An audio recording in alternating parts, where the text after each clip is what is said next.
네, 안녕하세요. 반갑습니다. 통일교육 여러분들. 네, 오늘은 충남대학교 김학성 교수님 모시고 강의 진행하도록 하겠습니다. 김학성 교수님은 독일 통일 최고 또 전문가로 불리우시고요.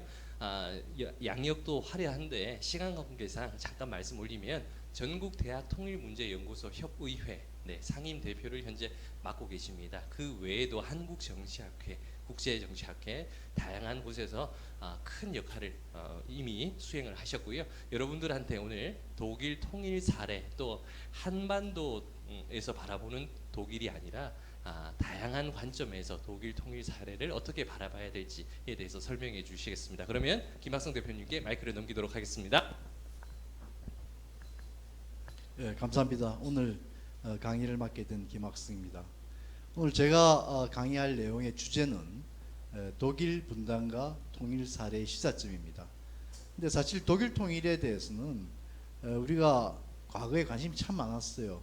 특히 독일 통일은 평화 통일의 상징이기 때문에 우리에게는 상당히 좋은 모델로서 독일 문제가 우리한테 와닿았습니다. 뿐만 아니라 과거의 냉전 시기에도 사실 동서독 관계는 사람이나 물건이나 왔다 갔다 하는 게 굉장히 활발했어요. 그래서 우리 남북한 관계의 교류나 협력이나 이런 것만 보더라도 상당히 우리의 모범이 되는 그런 나라였기 때문에 독일 사례가 우리한테 굉장히 좋은 것으로 비춰졌죠. 그런데 언젠가부터 독일 사례가 우리의 관심에서 조금 멀어지는 듯한 느낌이 듭니다. 그 이유는 독일 통일 이후에 여러 가지 후유증이라든가 그런 걸 보면서 독일과 한반도는 다르다 이렇게 생각하는 분들이 좀 생겨서 그런 것 같습니다. 물론 독일과 한반도는 분명히 다릅니다. 그러나 비슷한 점도 있어요. 다만 우리가 독일의 사례를 보면서 우리가 많은 것을 벤치마킹했고 또 그것을 따랐지만은 독일같이 되지 않은 이유들이 있어요. 그거는 우리가 독일 사례에 대한 이해가 조금 잘못되지 않을까 그런 생각이 듭니다. 그래서 오늘은 이 독일 통일이나 분단과 통일의 사례라는 것이 엄청나게 많거든요. 그걸 다 이야기할 수 있는 시간이 없어요. 그래서 오늘 제가 말씀드릴 것은 이게 독일 사례를 바라보면서 우리가 어떠한 시각을 가지고 어떠한 태도를 가지고 바라보는 것이 독일 사례를 우리 한반도에 잘 적용해서 좋은 결과를 가져올 수 있을까? 이제 그런 질문에서 출발한 것이 오늘의 강의 내용이 될 것입니다. 그래서 오늘 처음 시작할 때 저는 여러분께 독일 역사에 대해서 잠깐 이야기할까 합니다. 왜냐하면 독일과 한반도의 다른 점이 뭔가를 여러분이 좀 알아야 돼요. 그렇지 않으면 우리의 남북한 관계 인식으로 동서독을 바라보면 굉장히 큰 오해를 가져옵니다. 그래서 거기에 성공한 정책을 우리가 성공했다고 받아들인데도 우리한테 성공할 수 있는 가능성이 그리 높지 않아요. 그래서 간단하게 이 양이 많기 때문에 제가 간단하게 이야기하면은 우리는 독일에 대한 오해들이 몇 가지 있는데 독일은 소유력 국가다. 과거부터 민주주의와 자본주의가 발달한 그런 나라다. 이렇게 생각하고 있는 경우가 많아요. 많은 분들한테 물어보면 전혀 그렇지 않습니다. 독일은 1871년 처음으로 독일이란 국가가 형성됩니다. 그전에는 독일을 쓰는 여러 가지 조그만 국가들로 나눠져 있었어요. 그래서 비스마르크라는 이런 폴센의 비스마르크라는 사람 들어봤죠? 1870년에 비스마르크에 의해서 독일이 처음으로 통일됩니다. 그래서 이 나라는 소유럽하고 달리 민주주의나 우리가 아는 서구적인 시민민주주의나 그다음에 자본주의 이런 게 발달이 안 된 나라였어요. 원래 뒤늦게 산업화가 된 나라입니다. 그리고 또 이제 이런 상황이다 보니까 민족주의라는 개념도 다른 소유국 국가하고 달라요. 이제 문화적 민족주의입니다. 우리하고 좀 비슷한 부분이 있긴 있어요. 또 독일이란 나라는 우리 역사에 배웠지만 1914년 1차 세계대전, 1939년 2차 세계대전을 일으킨 나라입니다. 그러니까 엄청난 이 전쟁을 세계대전을 일으킨 나라인 만큼 강대국이었겠죠. 그죠? 뭐 조그만 나라, 늦게 통일된 나라가 어떻게 이 짧은 시간 안에 이렇게 강대국이 됐느냐. 비유하자면 일본하고 좀 비슷한 점이 있어요. 뒤늦게 산업화를 짧은 시간에 되고 그 나라의 영국이나 프랑스와 달리 독일이라는 나라는 굉장히 정치 문화가 위계적이에요. 시민들 중심의 문화가 아니라 위계적인, 관료주의적인 그런 문화를 띄고 있습니다. 그래서 히틀러라는 사람 같은 탄생할 수 있었던 거예요. 히틀러가. 어쨌든 이 독일의 분단은 전쟁에 진 결과가 된 겁니다. 우리는 물론 1945년 2차 세계가 끝나면서 우리도 해방이 되고 분단이 됐는데 우리는 식민지였죠, 그 당시에. 근데 독일은 전범 국가로서 전쟁을 한 그 대가를 받은 겁니다. 우리하고 입장이 좀 달라요, 그죠?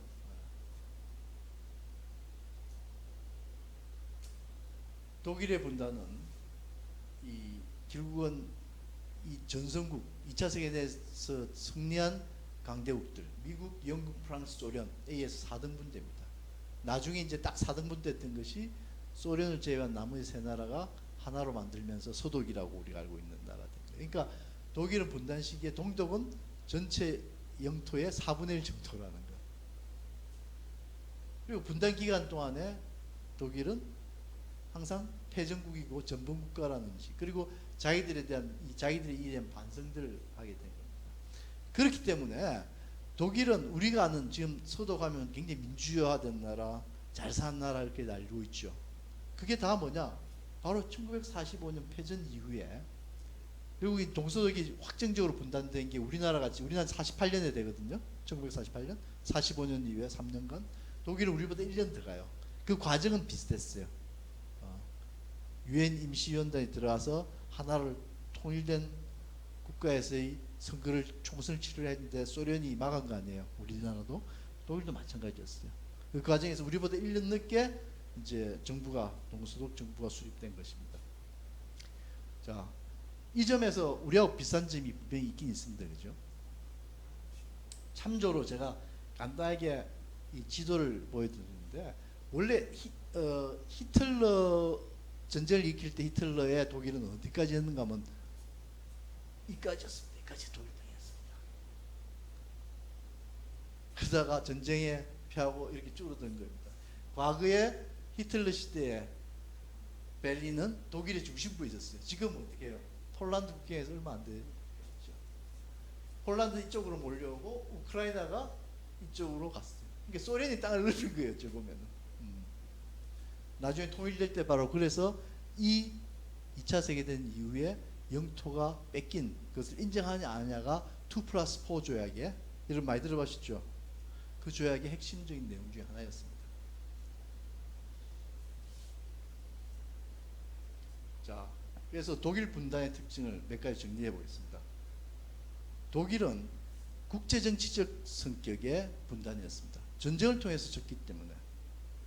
그래서 패전국가고 동시에 48년, 우리는 48년, 독일은 49년인데 이게 나누어져서 국가가 분단돼서 정부가 수립되는 과정은 냉전의 발발이거든요.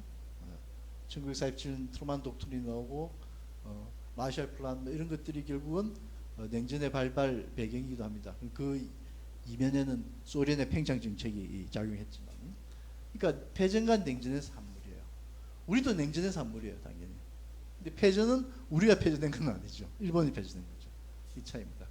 또 하나는 독일의 국제정치적 성격은 우리하고 비교해서 좀 다른데 다자주의적이에요. 블록이에요. 진영 외교입니다. 진영들, 미국 중심의 서방 진영과 소련 중심의 동방 진영이 대결하고 있고, 바로 독일이 중부 유럽의 중심으로서 천병 역할을 한 거죠. 그 경계선을 이룬 거죠. 그러니까 이게 국제정치적이지만은 한반도는 양자적인 관계였다면은 여기는 다자적 관계를 맺고 있었어요.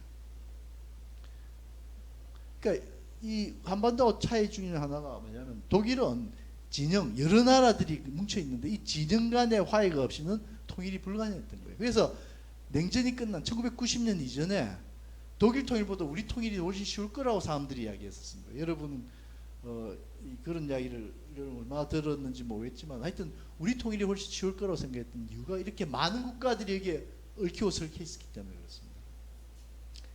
자, 이게 이제 국제정치적 성격의 우리하고 다른 점인데, 또 하나는 뭐냐? 분단 기간 내내 동서독 간에는 교류 협력이 지속됐습니다. 거의 끊어진 적이 없어요. 1961년 8월에 베를린 장벽이 생기고 나서 한 3개월 동안에 절연된 적이 있습니다. 근데 그 외에는 끊임없이 사람들이 왔다 갔다 했습니다. 1950년대만 해도 200~300만씩 왔다 갔다 했어요. 1980년 되면 700만씩 왔다 갔다 했습니다. 우리 상상을 못해요. 독일 인구가 동서독 합해봤자 통일될 당시 인구가 8천만이 좀 안 돼. 7,800만, 900만이에요. 우리보다 인구는 좀 많죠. 땅은 넓지만. 이렇게 협력이 가능했던 이유는 여러 가지 있는데 그 중에 큰 차이가 뭐냐? 우리는 6.25 전쟁이 있었고 독일은 그 전쟁은 없었다는 겁니다. 또 하나, 베를린이라는 위치입니다. 베를린. 베를린은 과거에 독일의 수도, 지금 수도입니다. 근데 베를린이 어디에 있는가 하면 동독 안에 있었어요. 이 4대 강국이 독일을 분할하면서 영토 분할했고 말이에요. 수도도 내등부됐어요. 그래서 이게 동독 안에 있었고 이 베를린의 독특한 위치 때문에 이 사람들이 왔다 갔다 함이 상당히 우리가 생각하는 것보다 달리 의도한 것과 달리 더 많았다는 그렇게 이야기할 수 있습니다. 자, 우리가 역사를 배우면은 이제 1949년 이후에 1990년까지 서독에 우리 보통 서독의 대동독 정책을 주로 많이 관심을 가지고 공부를 합니다. 보면은 이 정부가 4개밖에 안 돼요. 이상하게 우리나라는 벌써 6공화국에는 이제 공화국이라 이야기하지도 않고 많은 대통령들이 정부를 만들어가고 다음 정부가 들어서고 했는데 독일은 통일 때까지 4개밖에 안 돼. 이게 어찌 된 걸까요? 내각 책임제 국가였습니다. 그래서 총리가 한 명, 일본 여러분 기억하시면 됩니다. 일본을 보시면은 이 일본도 그렇죠. 총리 한 분이 오래 하죠. 선거에 계속 이기면 됩니다. 의회 선거에서. 그래서 이렇게 4개의 정부가 구성됐다고 보면 돼요. 물론 잠깐만요. 이 대연정 1969년 요 시기가 서독 정치사에서 굉장히 큰 분기점이 됩니다. 그 전에는 보수정부가 있었어요. 냉전의 그 배경하에서 분단된 국가에서는 반공을 외치는 우파 정부가 항상 집권하는 게 당연한 거 아니겠어요? 그런데 이제 60년대 말 70년대면서 이게 데땅트라는 것이 나타나면서 좌파 정부가 들었습니다. 그러니까 정권이 수평적 교체 처음으로 69년에 일어납니다. 독일에서도. 우리는 그런 맥락에서 본다면 어떻게 됩니까? DJ 정부로 봐야 되나요? 아니면 YS 정부로 봐야 되나요? 그거하고 비슷한 겁니다. 여기서 차이가 크게 납니다. 냉전에 익숙했던 우파 정부하고 새로운 데땅트, 평화를 외치는 3인당 정부의 차. 여기서 이제 큰 정권의 차, 정권 수준뿐만 아니라 이 정책 차원에서도 차이가 나기 시작합니다. 다시 82년에 우파 정부가 들어섰는데 재밌는 게 이 정부의 정책이 처음에 굉장히 비판을 받았어요. 우파한테. 근데 82년에 오면서 이 정부의 것을 우파가 다시 개성합니다. 그러니까 이것을 보더라도 서독에서는 우리와 달리 정책의 일관성이 굉장히 있었다. 한 번에 큰 변화가 있었지만은 바뀌어도 계속 갔다. 이것을 우리 알 수 있을 겁니다. 자, 이제 사실 이 이야기들은 굉장히 크게 제가 봤습니다. 여러분들이 이걸 좀 더 알고 싶으면은 독일 현대사에 대해서 책들이 많이 나와 있어요. 번역도 많이 돼 있고. 그래서 한 권씩 사가지고 여러분이 한번 읽어보시면 재밌을 겁니다. 우리하고 뭐가 비슷하고 뭐가 다른지. 나중에 제가 이 끝나올 때쯤 돼서 다시 이야기를 할 건데, 그러면 다르면은 독일은 성공했으니까 우리 다른 걸 우리 본받아 가야 될 것인지, 과연 그것이 본받을 수 있는 것인지, 이런 것들을 한번 생각해보는 기회가 될 거예요. 독일의 현대사를 보면은. 자, 그런 걸 포함해서 나는 지금 오늘 지금 강조하고 싶은 게 독일은 이래서 성공한 것 같아. 우리가 이런 것은 좀 한번 우리도 이런 방향으로 나가야 되지 않을까. 이런 것들을 오늘 이야기하고 싶은 거예요. 자, 그걸 위해서 우리는 그럼 이때까지 독일 통일에 대해서 우리는 어떠한 인식 태도를 가지고 왔는가를 한번 봅시다. 독일 통일 이후에 우리 사회가 통일된 독일을 바라보는 시각은 상당히 상반됩니다. 대립적이기도 합니다. 그 가장 큰 이유는 우리 사회의 남남 갈등의 입장에서 독일 통일을 바라본 결과라고 나는 봅니다. 독일도 당연히 아까 말했지만 1960년대 후반까지 그 이후에 이 우파 좌파 정부가 있었기 때문에 다 시각이 다르고 갈등이 있었을 거예요. 그죠? 그리고 또 통일이 어떻게 해서 가능했느냐 따지면 여러 이야기를 해요. 사람들이 책도 읽고 신문을 통해서 봤고. 근데 그게 한 가지 이유가 아니에요. 국제적인 이유도 있고 내부적인 이유도 있고 동독 내부의 이유도 있고 서독의 이유도 있고 뭐 여러 가지를 이야기할 수 있습니다. 나중에 끝에 제가 몇 가지 이야기를 할 건데 여러 가지 이유가 있습니다. 그러니까 원인도 단선적이 아니라 다선적이라는 거예요. 그러니까 해석의 여지도 커요. 뭐가 더 중요하다고 사람들이 주장할 수 있는 거 아니겠어요? 그렇기 때문에 사실 독일 통일을 바라보는 시각이 하나가 된다는 게 오히려 이상할 수는 있어요. 당연히. 근데 문제는 다양한 원인이지 뭐가 더 큰 원인이고 뭐가 더 적은 원인인가, 이거는 분명히 이야기할 수 있거든요. 근데 독일이란 나라를 역사적으로나 문화적으로 정치적으로 이해를 못한 사람은 어느 게 큰 원인인지 어떤 게 작은 원인인지 이게 구분이 안 가요. 그래서 문제가 발생한 거예요. 독일 통일을 바라보는 거예요. 그래서 그런 데 대한 기준이 없는 분들은 독일 통일을 보면서 나 남남 갈등을 일으키는 우리 내부의 우파 좌파의 입장에서 본다면은 내 입장에서만 독일 통일을 이해를 하려고 해요. 아전인수예요. 내 돈에다가 물대기 한 거예요. 그냥 사실과 다르더라도. 그런 것들이 오히려 독일 통일에 대해서 우리를 오해를 더 많이 만들어내고 있다라는 생각이 듭니다. 그리고 또 독일의 분단 사례를 보면 우리가 1960년대 후반부터 서독의 대동독 정책을 보면서 많은 대북 정책의 아이디어, 통일 정책 아이디어를 가져왔어요. 심지어 국토통일원이라 1969년 지금 통일부의 처음 모습입니다. 그것도 다 본딴 거예요. 지금 통일연구원도 마찬가지고, 심지어 북방정책, 남북기본합의서 내용을 보면은 처음에 동서기본조약을 많이 벤치마킹했어요. 우리가 동독과 북한이 입장이 달랐기 때문에 우리가 하는 주장들이 잘 안 받겨들은, 처음에 안 받겨들었어요. 오히려 우리는 그걸 벤치마킹 하려니까 그런 일조차 있었습니다. 근데 이게 과연 서독에서는 성공적인 어떤 결과, 평화통일이라는 결과를 봤는데 우리한테는 그럼 뭐냐?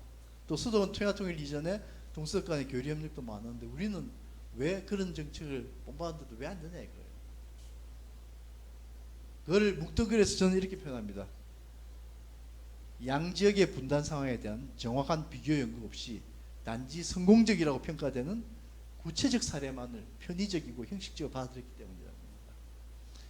독일과 한반도에 내재하는 이 차이 때문에 독일에서 성공했던 정책을 그대로 원용해 온다는 것은 성공한다는 보장이 없어요. 사실 북한은 독일 통일을 보면서 뭘 배우겠습니까? 동독같이 하면 안 되는데 그러니까 근데 과거에 서독이 했던 그대로 한다 해서 그게 먹혀 들어가겠어요? 그렇지 않겠죠. 그러니까 적실성 있는 시사점을 모색하려면 창조적 활용이 필수적입니다. 독일 사례를 보면서 독일 사례가 가지는 우리의 부러운 게 뭡니까? 평화통일이고 평화로운 인적 물적 교류였잖아요. 일단 그걸 가능하게 하기 위해서 독일은 어떻게 해서 성공했느냐? 독일이 그걸 성공할 수 있는 배경적인 부분이 우리하고 다르다면 그런 것들을 우리가 다른 배경에 어떻게 가져와서 할 것인가, 이런 것들에 대한 연구가 창조적 활용을 위한 필수적인 것이라는 겁니다.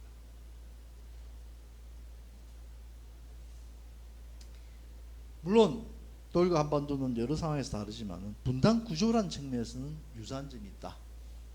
우리 이제 분석과 이 창조적 활용을 위한 연구를 위한 기반되는 것들을 이제 제가 말씀드리고자 하는 겁니다. 분단 구조의 유사성이란 게 뭐냐? 분단 구조가 뭐냐? 독일이나 우리나 마찬가지로 분단 국제적인 배경에서 우리 분단이라는 것이 독일도 우리도 마찬가지입니다. 국제적인 환경이 있어요. 또 우리 국내 환경도 있습니다. 남한만 국내 환경이 있어요? 북한도 국내 환경이 있죠. 독일, 서독, 동독 마찬가지였어요. 그 동서독 관계, 남북한 관계, 분단 관계에서도 이 모든 분단의 문제들이 다 얽혀 설켜 있는 거거든요. 난 그걸 이제 분단 구조라고 이야기해요. 이 세 차원에 대해서 구조적인 모습은 비슷하다는 거예요. 그래서 각 차원, 국내 환경 차원이나 분단 관계 차원이나 국제 환경 차원의 분단 상황의 차이는 한반도와 독일에 분명히 있지만은 그 차원별로 독일 통일이 가능할 수 있었던 배경들, 그걸 잘 살펴보면서 한반도에 대한 교훈과 시사점을 모색해야 된다라는 게 제 주장입니다. 그래서 이 부분에 대해서 출발점으로 제가 간단한 표로 이 국내 환경, 국제 환경, 분단국 관계에 몇 가지 이제 지표를 가지고 이야기를 하고 싶은데요.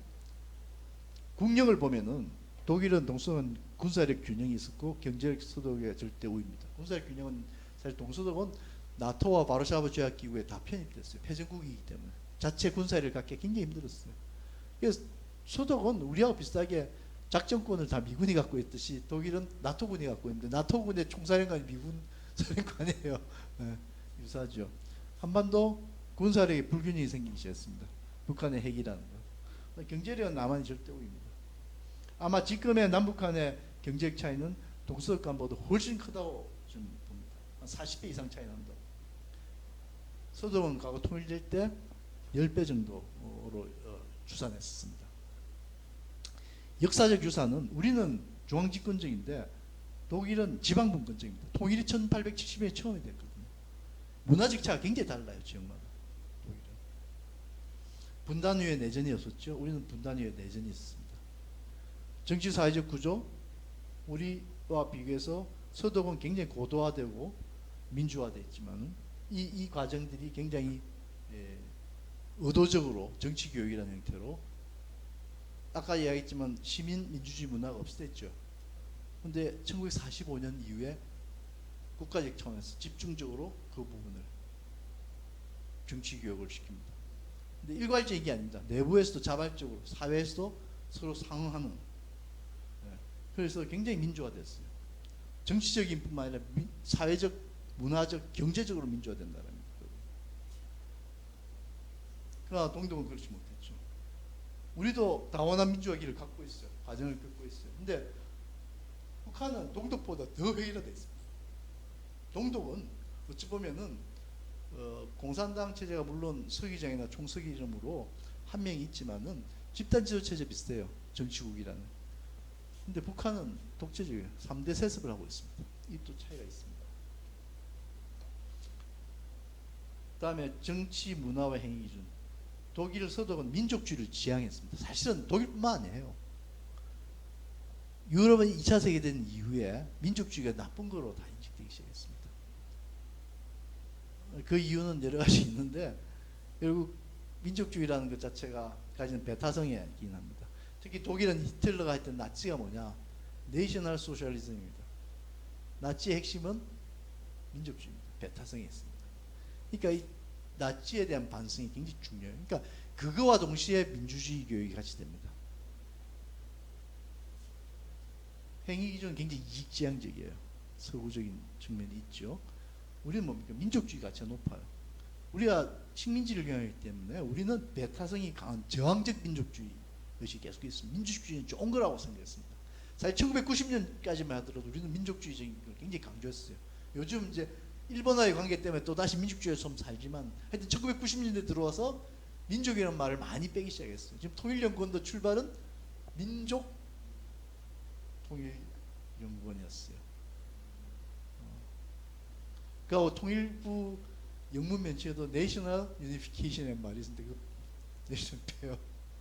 민족주의가 배타성이 있기 때문에 그 지구화되고 우리가 세계적으로 수출 많이 하고 하면서 민족주의 대세가지고 뭐 좋은 게 있겠어요? 배타성이 있어야 좋은 게 없죠. 근데 유럽은 이미 1945년부터 그런 게 있어요. 그러니까 우리는 모든 행위가 이익지향적이지만 않아요. 굉장히 감정지향적이게 많아요. 이 차이가 있습니다. 남남 갈등도 그래서 감정지향적이 참 많아요. 분단국 관계. 상호인식은 적대감이 우리는 전쟁이 없어서 우리는 전쟁이 있어서 높지만 독일은 전쟁이 없어서 낮습니다.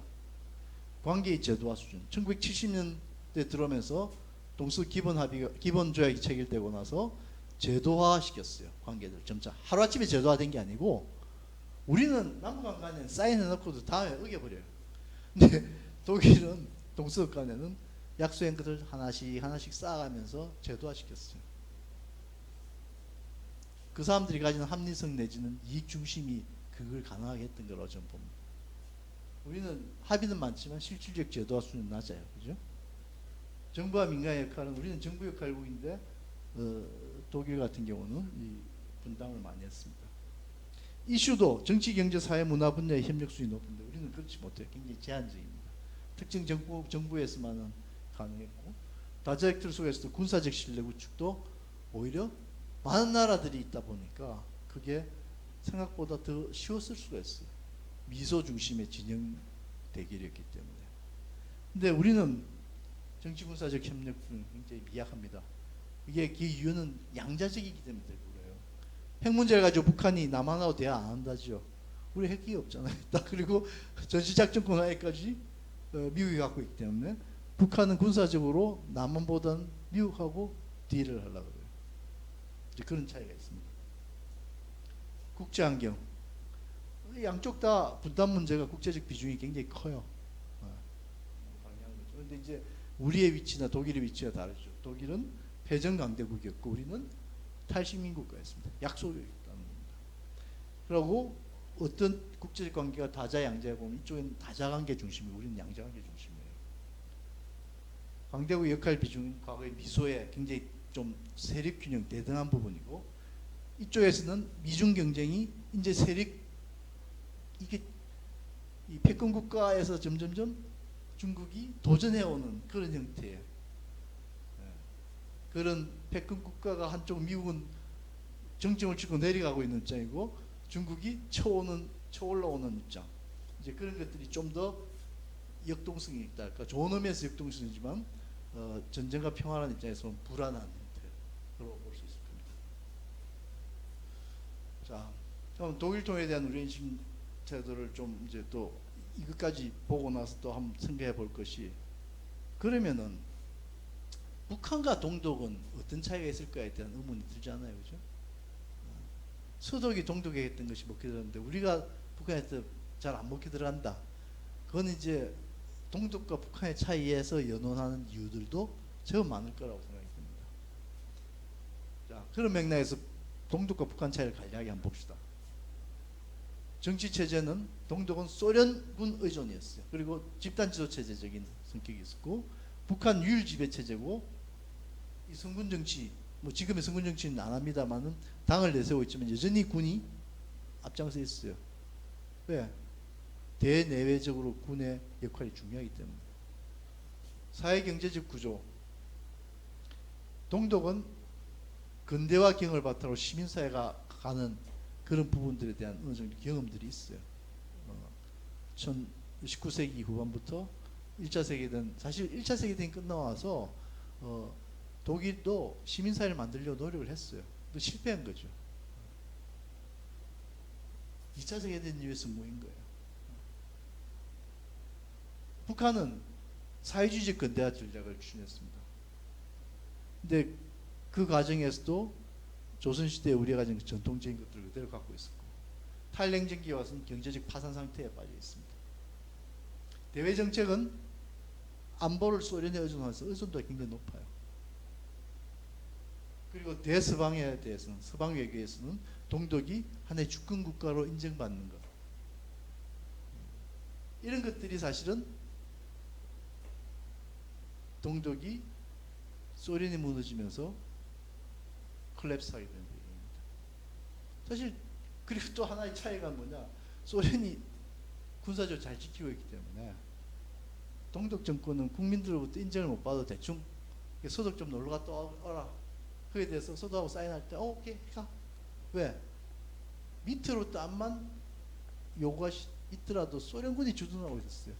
그게 이미 1950년대 53년 68년 프라하본까지 5, 60년대에 있었던 동유럽의 여러 가지 밑으로부터 시민들의 봉기가 다 소련군에 의해서 탱크에 의해서 다 진압되거든요. 예, 그래서 동독 정권은 오히려 서독하고 딜할 때 여유가 있었어요. 그 점에서 서독의 영향이 좀 온다 하더라도 많이 들어오면 곤란하지만은 좀 있다 하더라도 뭐 크게 정권이 위험해지고 이런 건 없어요. 근데 북한은 그렇지 못하다.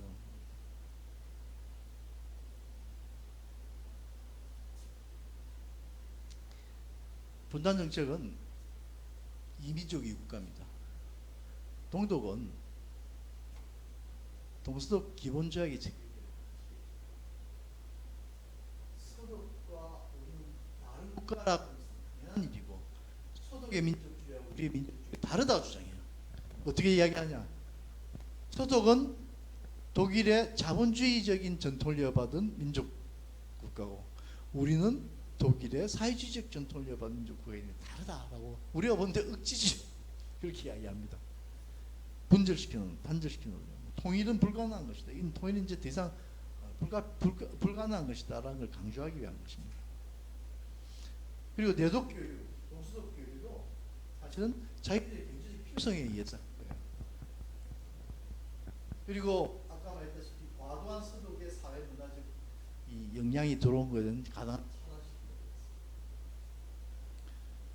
북한은 일민족 이국가 형태의 연방제를 이야기합니다.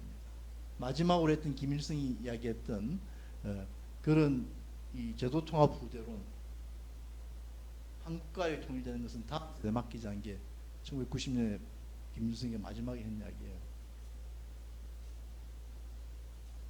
동독과 비슷하게 남북교류의 경제적 활용에 초점이 있죠.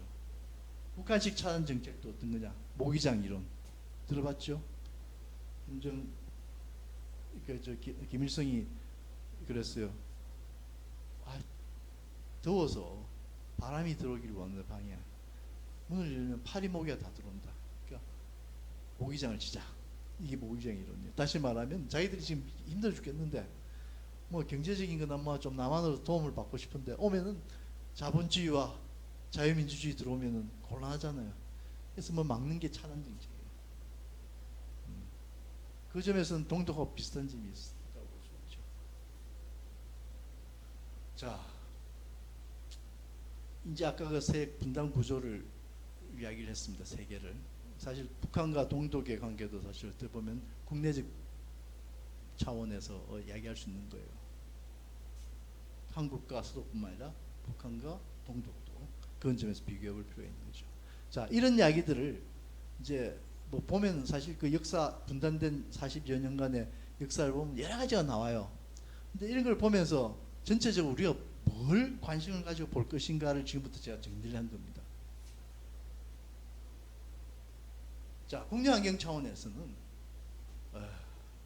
서독은 어떻게 해서 이게 이 통일을 가능하게 한 역량을 만들어냈는가? 저는 첫 번째로 꼽고 싶은 게 민주주의를 기반으로 한 갈등 해소 문화를 확립한 것이다. 아까 말했다시피 독일이라는 나라는 시민민주주의 전통이 없다 그랬죠.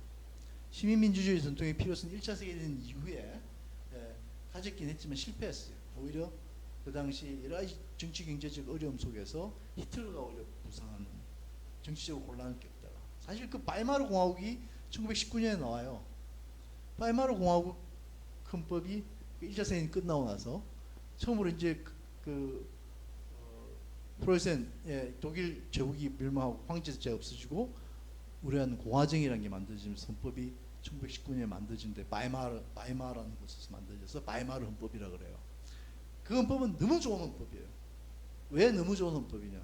그 이전에 자유주의와 자본주의의 문제에서 개혁 갈등들이 굉장히 심각했거든. 독일에서는 19세기 후반에 엄청난 갈등이 있었어요. 그래서 사실 바이마르 헌법의 핵심 중에 하나는 뭐냐면 계급 갈등을 완화시키기 위한 타협점들이 생긴 거예요.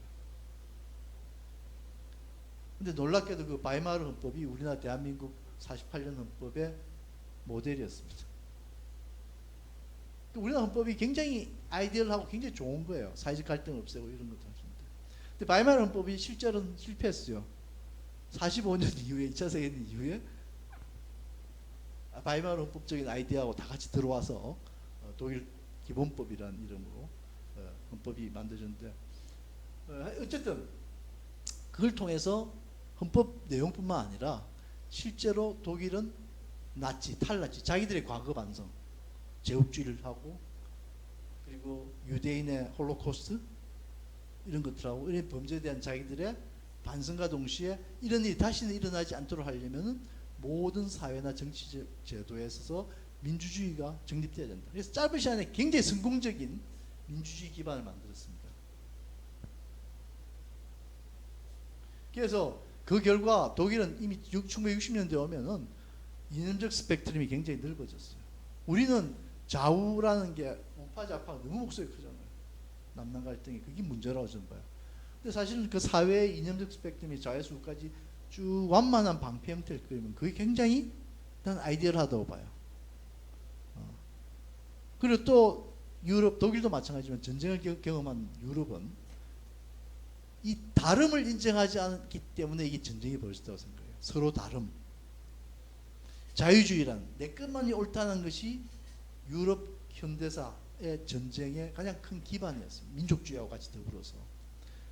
그게 미국하고 유럽의 현대적인 이 삶의 지혜들이 또 사회의 정치 문화, 사회 문화의 배경이 크게 다른 이유가 유럽은 근대에서 현대로 넘어오면서 그러한 다름에 대한 불용이 큰 전쟁을 이어졌기 때문에 그 교훈 때문에 다름에 대한 인정들을 하기 시작해요. 이게 이념적 스펙트럼이 완만한 그거하고 관련이 됩니다. 그래서 분단 시기에 물론 아까도 말했지만 서독 내부에서 갈등들이 있었어요. 좌파 우파 정부도 있었고 동독을 어떻게 대할 것인가에 대해서 반공과 관련된 공산 세력에 대해서 어떠한 입장을 취할 것인가. 물론 재밌는 게 그럼에도 불구하고 서독 내에서 공산주의 정당, 공산당 항상 존재했어요. 왜냐하면 바로 이런 민주주의와 관련된 거예요. 양심의 자유. 물론 문제는 사람들이 그러한 극우나 극자, 그러니까 우리하고 다른 과거는 뭐냐? 우리는 극자, 좌파만 굉장히 나빴지만 독일에서는 히틀러가 극우거든. 극자, 극우가 다 나쁜 거로 인식했어요. 사람들이 그 의식들이 생긴 거죠. 극자, 극우는 익스트림한 거는 굉장히 문제가 있다. 레디칼한 거는. 이 사회가 그 사람들을 받아들이지 않게 이 사람들이 정치적으로 힘을 얻을 수가 없어요. 마지널한 세력이 되는 거예요. 민주주의 시민사회 되고 이런 서로 다름을 인정하고 이러면서 갈등이 존재하지 않을 수가 없죠. 다원화된 현대사회가 다원화되고 탈산업사회가 되면 될수록 갈등의 잠재력이 더 커져요. 그러니까 달라진 게 많다는 거예요. 서로 인정해주고 그걸 수용해 줄 수 있는 힘이 있으면은 큰 갈등으로 뻗지 않아요. 소통하면서 문제를 해결할 수 있는 게 있어요. 그게 갈등 해소 문화예요. 바로 대동독 정치나 동방 정치에서 그런 문제가 있었지만은 그런 60년대, 70년대를 가면서 그런 정치 문화, 사회 문화가 축적돼 가면서 그런 문제들이 완만하게 해결됐다는 거예요. 우리는 그런 과정들이 없었기 때문에 서로 다름이 계속 부딪히는 거예요. 우리 사회가. 나는 이런 부분은 우리 사회가 좀 생각해보고 하루쯤에 되는 건 아니에요. 물론 우리 민주시민교육이란 게 이런 방향으로 가야 된다고 저는 생각해요. 이런 부분은 우리가 지금 배워야 되는 거 아니에요? 독일 통일 사례를 우리가 맨날 북한에 뭘 할 것인가, 미국이 어떻게 할 것인가 하는 게 아니라 사실 우리 내부의 정치 문화, 사회 문화적인 기반을 어떻게 닦을 것인가 굉장히 중요한 부분이라는 겁니다. 또 하나는 경제 차원의 통일 기반입니다. 우리 라인강의 기적하죠. 우리 교과서에 제가 독일 유학 가가지고 독일 사람한테 물었어요. 야, 60년대 너희들이 라인강 기적할 때 담배 하나 핀다고 승량할 때 여러 명이 모여서 반드시 하나 폈다며. 우리 그래 배웠다니까. 우리 그런 적 없는데 그러더라고. 근데 우리가 그렇게 이야기할 정도로 열심히 일해서 전후 복구를 했어요. 이제 우리는 80년대, 90년대에서 우리는 한강의 기적이라 하죠. 자, 근데 라인강의 기적과 한강의 기적의 차이가 뭐냐?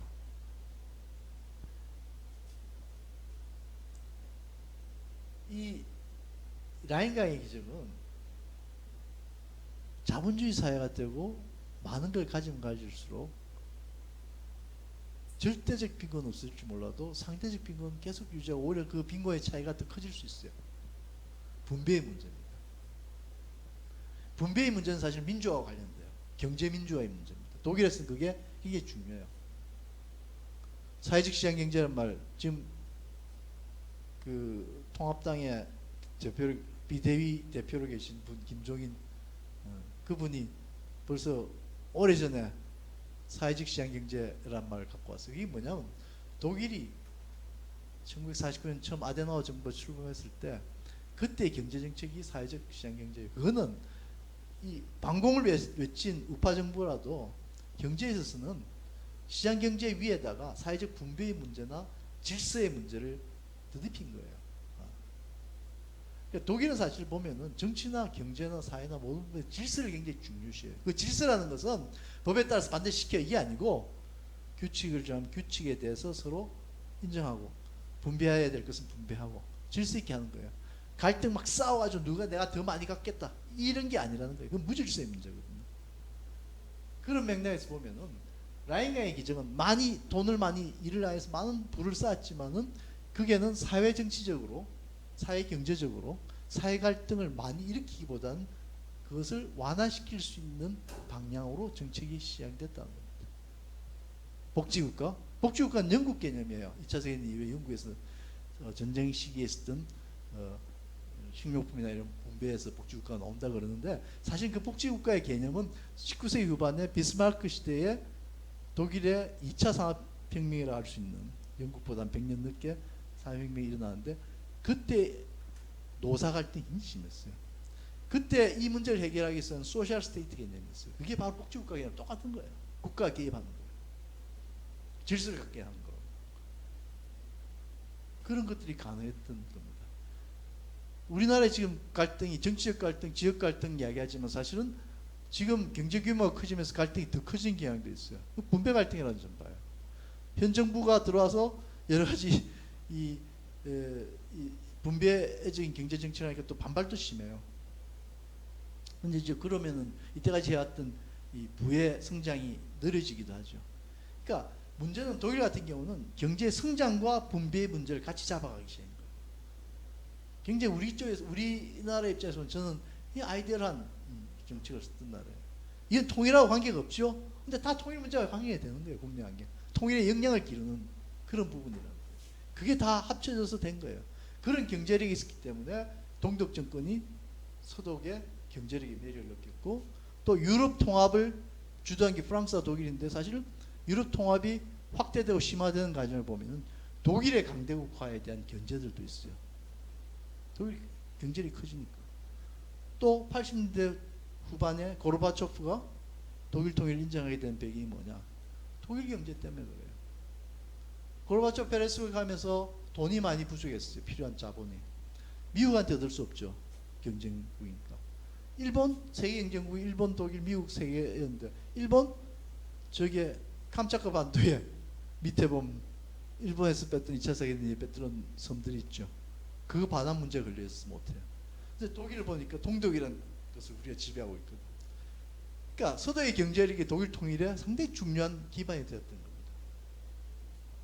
이게 내적인 역량이에요. 지금 국내 환경을 이야기하고 있잖아요. 우리가 통일을 원하면 무엇을 해야 될 건가를 지금 여러분 제가 말씀드리고 있는 거예요. 이런 이야기는 어디 가서 독일 통일 이야기하면서 듣지 못한 걸 겁니다. 우리가 지금 독일 사례에서 우리가 배워야 될 것, 찾아봐야 될 것들 전부 다 놓친 거예요. 이때까지.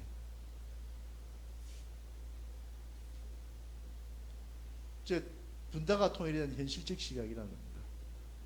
독일은 1961년 베를린 장벽이 생겨요. 뭐 이 베를린 장벽에 대해서 좀 내가 시간이 없어서 다 이야기를 못 하겠는데 베를린 장벽은 독일 사람들이 서독 사람들이 큰 충격을 받았어요. 이때 이후에 서독 사람들은 우리 힘으로 통일을 안 되고 유럽이 통합될 때 우리 비로소 통일이 가능하구나.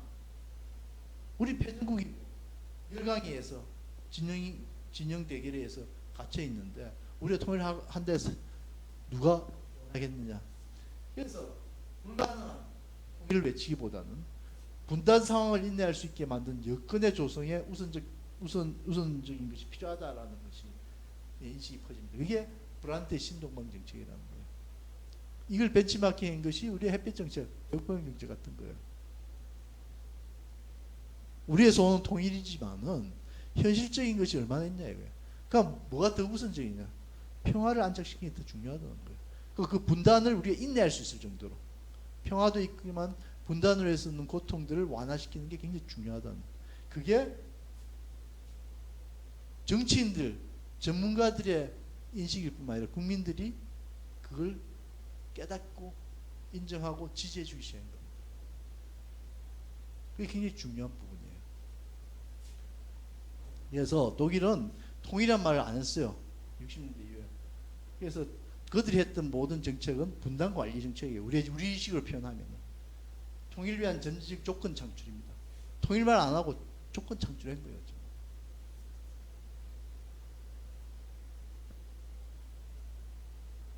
아까 말했지만 동독의 국내 환경도 부정적인 측면에서 통일의 배경이 됩니다.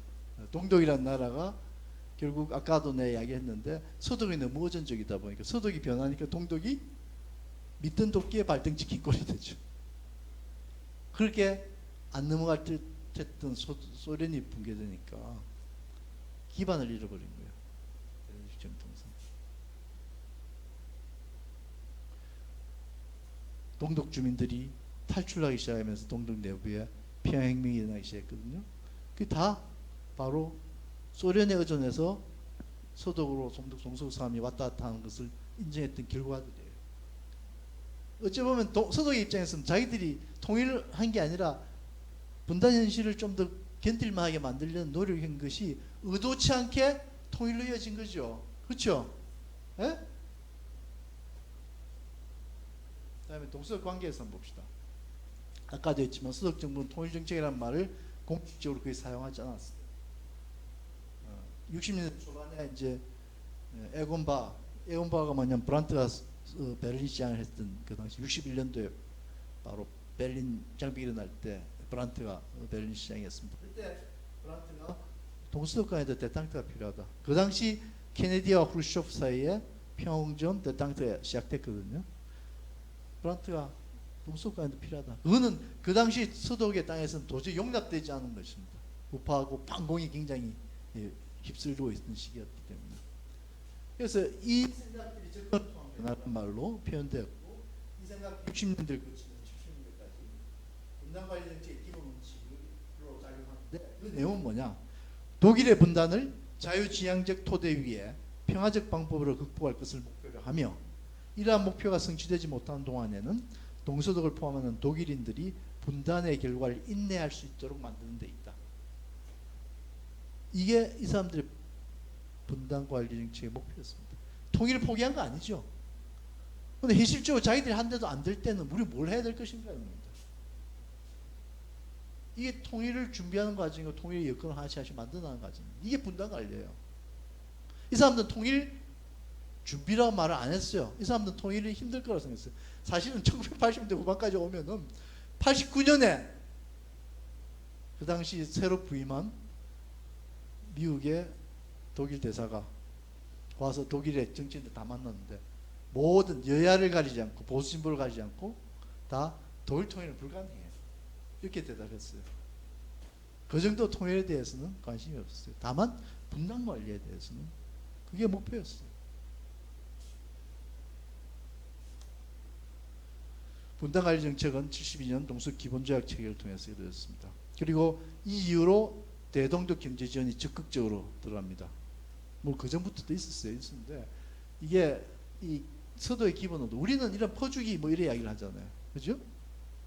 그런데 이게 처음에 서도의 우파들도 그렇게 표현했습니다만 시간이 지나면서 다 콜 정부 들어오면서 다 인정하는데 이게 목표가 뭐냐? 기본 의도가 뭐냐? 분단 관리 아까 한 거 연결시켜서 보면 됩니다. 예측할 수 없는 먼 장래에 이루어질 통일 때까지. 자기들은 이제 예측할 수 없어요. 최소한의 민족적 동질성 유지와 정치 경제적으로 동독 주민들이 인간다운 삶을 누릴 수 있는 환경을 창출하는 데 있다. 이 멋있는 말을 왜 우리나라 정치인들은 이야기를 못해? 답답할 노릇이에요. 왜? 독일 사례를 제대로 내가 그 20년 동안 글을 썼는데도 읽은 사람이 별로 없는 것 같아.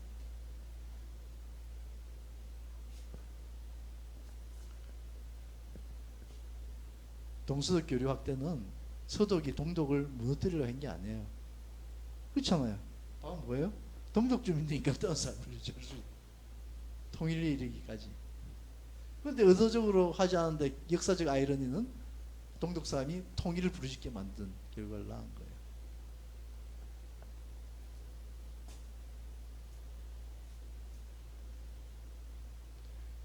뭐 이 경제적 지원은 제가 시간이 없어서 그냥 넘어가겠습니다. 나중에 필요하시면은 보십시오. 제가 이 자료 남겨두고 가겠으니까 어느 정도 됐느냐 아주 간단하게만 말씀드립니다. 국제환경 차원에서는 사실 패전과 냉전의 탓에 분단된 거기 때문에 독일인들 또 서독인들이 자기들 마음대로 할 수 없었어요. 오히려 뭔가를 하려면 외교적으로 미국 가서 소련 가서 일하고 뭐 이런 외교적인 역할을 많이 해야 되겠죠. 근데 미소 간의 갈등 속에 있는 서독이 할 수 있는 역량이라는 게 뻔할 거 아니에요. 서독 정부는 직접적으로 통일이라는 이야기를 안 해요, 외교에서. 자, 우리 남북한 이런 상황에서 미국이나 중국에 우리나라 대통령이나 외교부 수장이 가서 우리 통일하는데 도와주시오 하면은 미국이나 중국이 뭘 하겠습니까? 좋은 일입니다. 잘해보십시오. 그 뒤에서 그래 해봐. 지금 이 가능한 일인가 생각할 거 아니에요. 자기들이 해봤자 안 된다고 알았어요. 그래서 직접적으로 겨냥한 외교를 안 해요. 모든 외교가 이게 안보도 있고 경제도 있고 문화도 있고 다 있어요. 이걸 조화롭게 실현시킴으로써 통일의 정신적 물질적 기반을 만든 거예요. 그중에 가장 중요한 게 뭐냐? 독일은 전범 국가예요. 주변 국가 전부 전쟁을 해요. 자기들 형제, 아버지, 할아버지 다 죽여가지고 다 안 좋은 거야. 근데 독일인들이 40년 동안에 주변 국가들한테 엄청나게 다시는 우린 그런 일이 없을 거야 라는 것을 몸으로 보여줬어요. 문화적으로, 교류와 협력을 통해서, 정치적으로, 민주화적으로. 그래서 재밌는 게 1990년에 통일될 당시에 프랑스하고 당시 영국의 정치 지도자들, 마렛 대처와 프랑스 미테랑 대통령은 독일 통일 반대했어요. 또 애들 통일시켜 놓으면 또 제국주의적인 근성이하고 이 강대국 힘, 디스플린 또 자작 먹을 거야. 반대했는데 여론조사를 해보면 영국이나 프랑스 국민들의 70%가 찬성합니다. 독일은 다시는 그런 거 안 할 거야. 이때까지 우리 지금 40년 동안 너무나 변했어. 그게 다 뭐예요? 우리 지금 요새 공공외교를 합니다. 근데 그때 공공외교란 말이 없을 때부터 이미 독일은 그걸 해왔던 거예요. 독일은 그 대신 경제적으로는 엄청나게 70년대, 80년대 유럽의 경제에 타압이 된 거죠. 제일 크게 해서. 이게 바로 분단관리 얘기예요. 통일외교가 아니라. 물론 이거는 그 당시 자기들이 분단관리 외교로 외친 게 아니지만 되돌아보면 그렇다는 거예요.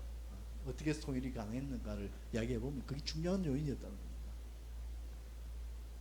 또 하나 이야기할 수 있는 국제환경의 적응이 굉장히 빨랐어요.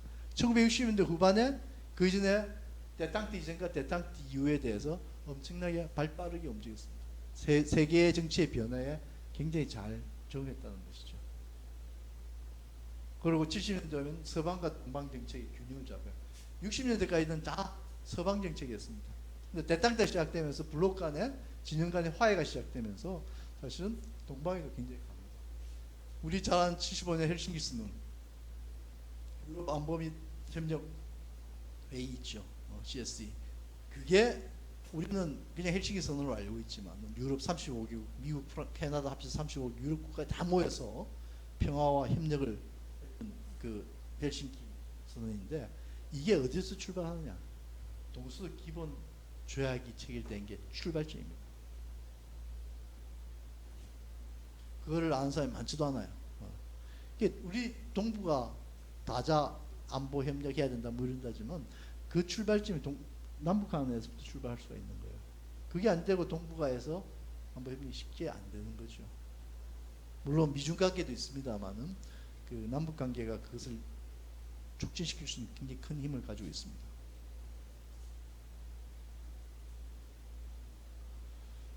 어, 물론 뭐 아까 말했다시피 서독의 의정책이 미소의 틀 속에서 벗어남는 이건 없지만 주어진 공간 최대로 활동할 수 있었다는 거예요. 그게 서독이 가진 경제력이나 뭐 이런 것들이 다 또 유럽 통합이라는 틀 속에서 그게 가능했던 거거든요.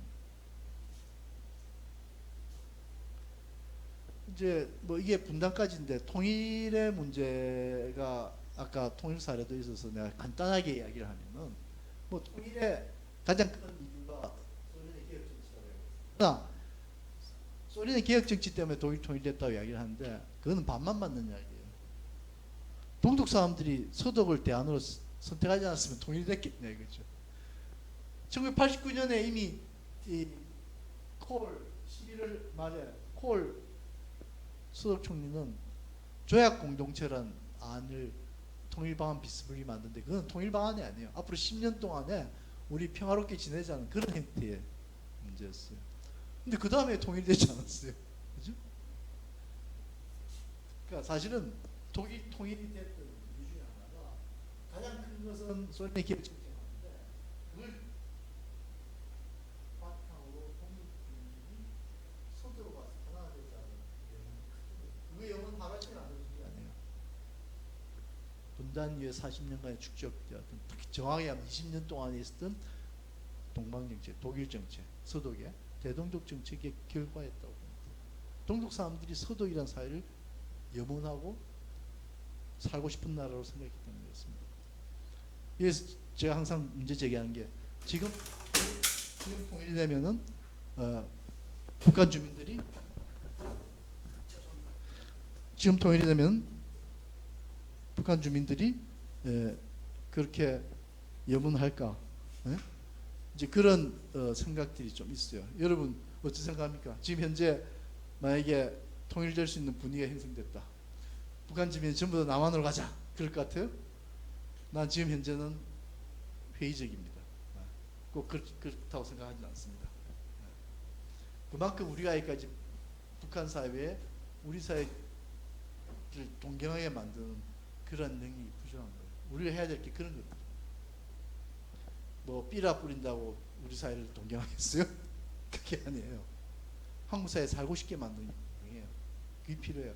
동서독 교류협력을 통해서 동독 주민은 그것을 그렇게 만드는 거예요. 수도이 그걸 의도하지는 않았지만 결과적으로 그렇다는 겁니다. 물론 뭐 이런 맥락에서 제가 쓴 이야기인데 결국 독일 통일은 외적 측면과 내적 측면이 있는데 외적 측면은 회전국가로서의 2+4가 전개되는 과정. 내적 측면은 바로 동서독 간에 어떤 방식으로 통일할 것인가. 단지 정치적 통일만 필요한 게 아니라 사회, 경제 이런 통일이 필요할 거 아니에요, 그죠? 그런 과정들이 딱 있습니다. 하루아침에 통일조약 맺은 게 아닙니다. 1년 동안 굉장히 바쁘게 움직였어요.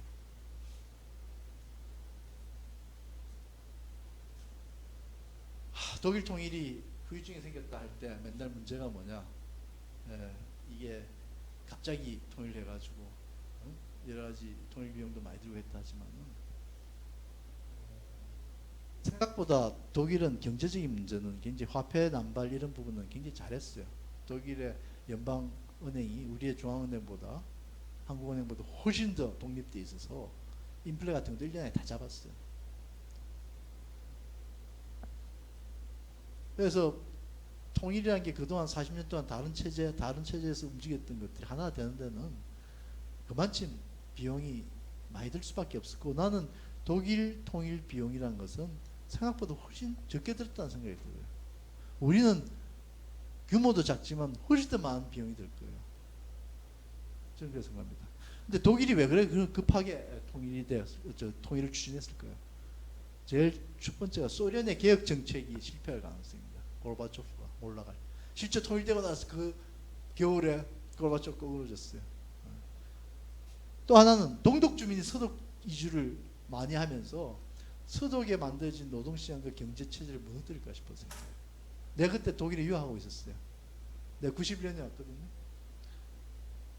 동독사에 막 오면서 노동시장이 교란돼요. 블랙마켓, 노동시장도 그러면 서독도 어려워져요.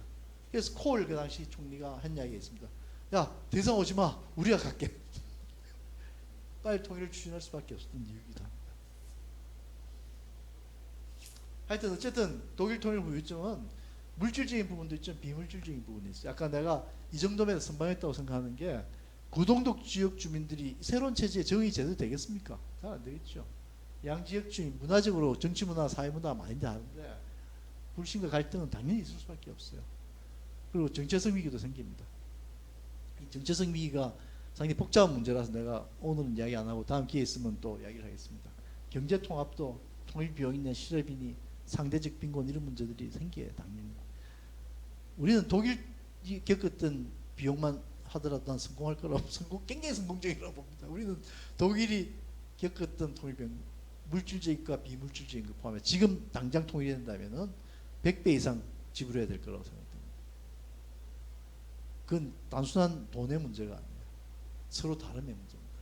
북한 이탈 주민들이 한국 사회에 적응하지 못한 이유를 한번 생각해 보면 돼요. 그분들의 문제뿐만 아니라 우리 내부의 문제도 있어요.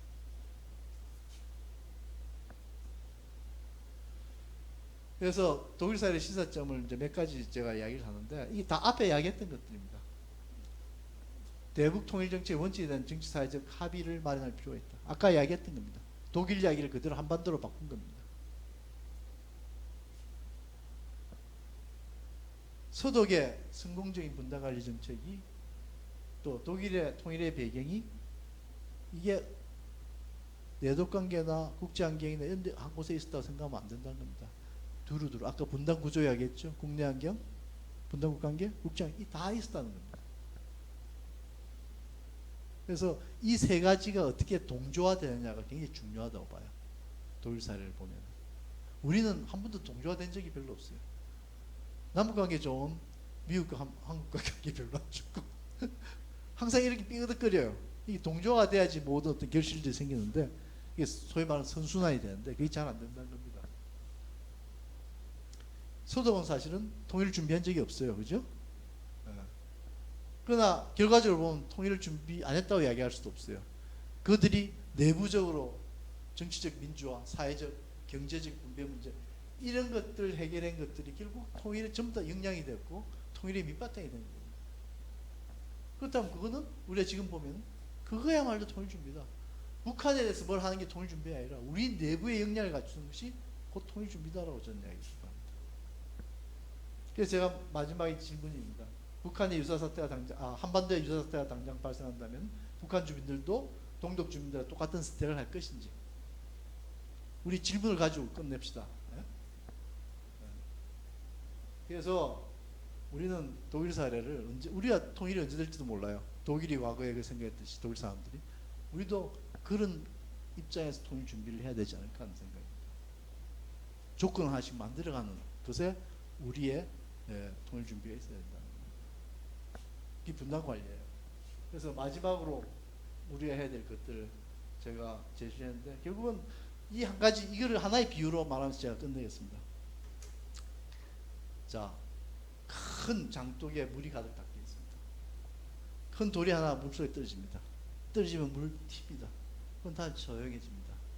간장종지에 물이 담겨 있습니다. 돌이 떨어지면 간장종이 다 깨집니다. 자, 우리 통일 준비하는 우리 입장에서는 우리 사회가 큰 장독 같은 물이 가득 담겨 있는 이런 사회가 돼야 돼요. 이게 바로 통일 역량이라고. 통일 역량을 키우는 사회가 돼야 되고 거기에 대한 가장 그 잘한 나라 더 이상 없지만 다른 사례도 별로 없지만 독일 사회를 보면 그것을 너무나 잘했다는 생각입니다. 그게 우리가 독일 사회에서 창조적 활용 앞으로 정책은 구체적으로 뭘 해야 되는데 그런 입장에서 우리가 독일 사회를 바라본다면 우리가 어떤 것을 해야 될 건가에 대한 아이디어들이 생길 거라고 생각합니다. 이상입니다. 오늘 이것으로 강의를 마치겠습니다.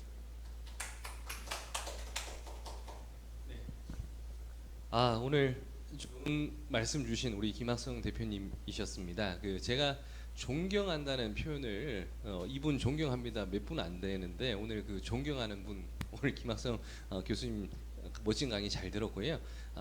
말씀 들으신 내용들 중에 동북아의 평화, 남한과 북한 우리 한반도에서 출발할 수 있겠다. 해야만 하겠다라는 그런 생각도 들었었고요. 또 말씀을 지금 너무 축약해서 너무 또 쉽고 중요한 부분을 많이 말씀을 해주셨는데 독일 30주년 통일된 30주년이 금년입니다. 그런 의미에서 이 독일 사례, 동독의 입장, 서독의 입장을 한번 점검해보고 저 역시도 야이 동방 정책이 도대체 무엇인지 다시 한번 들여다봐야 되겠다라는 생각까지 가져보는 그런 시간이었습니다. 또 하나 말씀드릴 것은 이제 요즘 우리 이제 통일교육위원님이 되셨든 일반 시민이 되셨든 통일이라는 단어, 통일교육이라는 단어 딱 듣는 순간 지겹고 무겁고 재미없고 실증나고 거부감 일으키는 그런 상황으로 지금 되어가고 있습니다. 통일에 대한 무관심, 부정적 인식도 사실 높아지는 것도 사실이고요. 그것도 겸허히 받아들여야 되고 개인주의 성향 등등도 같이 고려해야 되는 대상이긴 한데 그런 측면에서 오늘 서독에서의 그 분단 관리 정책이라고 말씀하셨던 이 부분 다시 한번 새겨볼 필요가 있겠습니다. 정치인들 정당의 이념의 성향에 따라 뭐 통일이란 용어를 쓰고 안 쓰고가 중요한 것이 아니라 진정한 평화와 거시적인 안목으로 우리에게 통일을 다가갈 수 있는 실천적인 방법을 말씀해 주신 우리 김학성 대표님께 다시 한번 감사드리고요. 제가 이제 여러 질문들이 있으실 것 같은데 그냥 가벼운 질문 하나만 한번 여쭤보겠습니다. 조금 어려울 수도 있고요. 독일 동독과 서독이 통일되자마자 1대1로 화폐를 기준을 정했다라고 알고 있습니다. 이게 어떤 결과를 낳게 했는지와 만약에 우리 한반도 남한과 북한이 통일됐을 때 이 화폐 비율 기준을 어떻게 정해야 될지도 한번 여쭤보겠습니다. 예, 제가 경제학자가 아니라서 깊은 이야기는 못 드립니다만은 제가 알고 있는 이야기를 할게요. 그 당시 내부 논의들이 있었습니다. 경제학자들하고 정치학자, 정치가 뭐 이런 사람들 논의가 있었는데 그때 이제 기준들이 동서독 간의 경제 격차가 얼마 정도 되냐, 물가라든가 뭐 이런 화폐 가치가 적게는 4대1, 많게는 10대1이었습니다. 그래서 이게 돈을 그만큼 가치가 별로 없는 것을 많이 높이 주면은 사실은 인플레이션이 일어날 수가 있거든요. 그래서 10대1로 하자는 사람들이 있었고 4대1로 하자는 사람이 있었어요. 근데 경제학자들 그랬어요.